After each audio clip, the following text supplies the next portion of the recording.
Hello, I am Hamish Todd. Hamish is Scottish, it's Gaelic for James.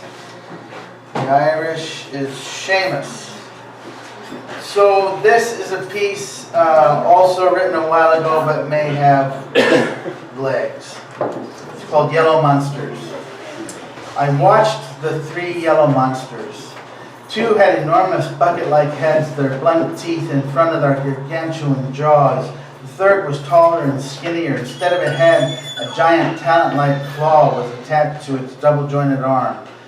The two rocked on their haunches, slamming at the pile with their heads, while the claw indiscriminately picked and twisted away at the former building. It was remarkable how the machines resembled dinosaurs. Maybe I was reading into it. One could only hope. I'd stepped beyond the forbidden zone, a chain-link fence, and stood at the edge of a vast pit, half the size of a city block. It was quieter than I had expected. The claw ripped and tore at the walls, floors, the roof, tearing away large wooden beams, whole doors, plumbing. Effortlessly, it plundered through the old brick walls. The building stood there on one leg, its eyes ripped out, defenseless as the yellow monster poked and clawed it to death, pulling the carnage to the ground below so the other two could feed.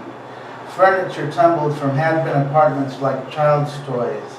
A couch, green and black from wear, a comfortable-looking armchair, an old record player, all plummeted to their deaths. Two fire hoses connected to hydrants on either side of the street blasted the scene as the monsters worked. I wondered why. Just then, a pleasant-looking man in clean clothes and a hard hat began moving towards me.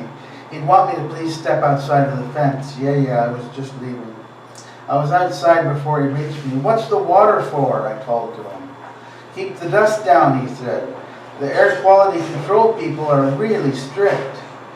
I wondered if the water people knew what they were up to. The hoses pumped thousands of gallons into the pit, one stream blasting what was left of the side of the building, the other focused on the mounting pile of goo. As I stood clinging to the fence, a young man with a big head of red hair stopped at the crosswalk behind me. "Pretty wild, isn't it?" I only looked at him briefly.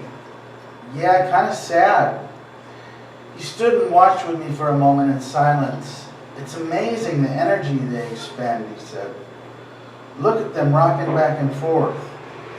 In another minute he was back on his way. Before he was out of earshot, without looking back, he said, "Well, that's progress."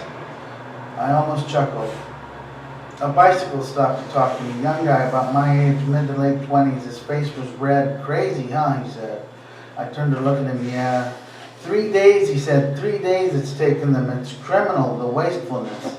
"I know it. Look how they make cat litter out of those timbers." We felt each other's futility, like we were talking with our hands tied behind our backs. "Do you know the story of this place?" he asked. "No, I kind of wondered," I said. "It was functioning low-income housing until a couple of months ago." He paused and looked at the yellow monsters. "A few people tried to save it, but the companies were unbending. They just shut it down, didn't even pull the bathtubs and the lighting fixtures.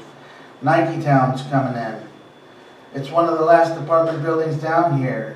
We were at the corner of 7th and Pike across the street from the Gay 90s Tavern by the Roosevelt Hotel."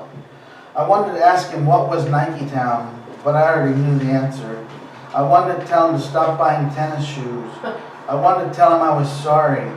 I just stood there looking at him, then I looked back at the building. "Take it easy," he said as he pedaled off. "Yeah, take it easy."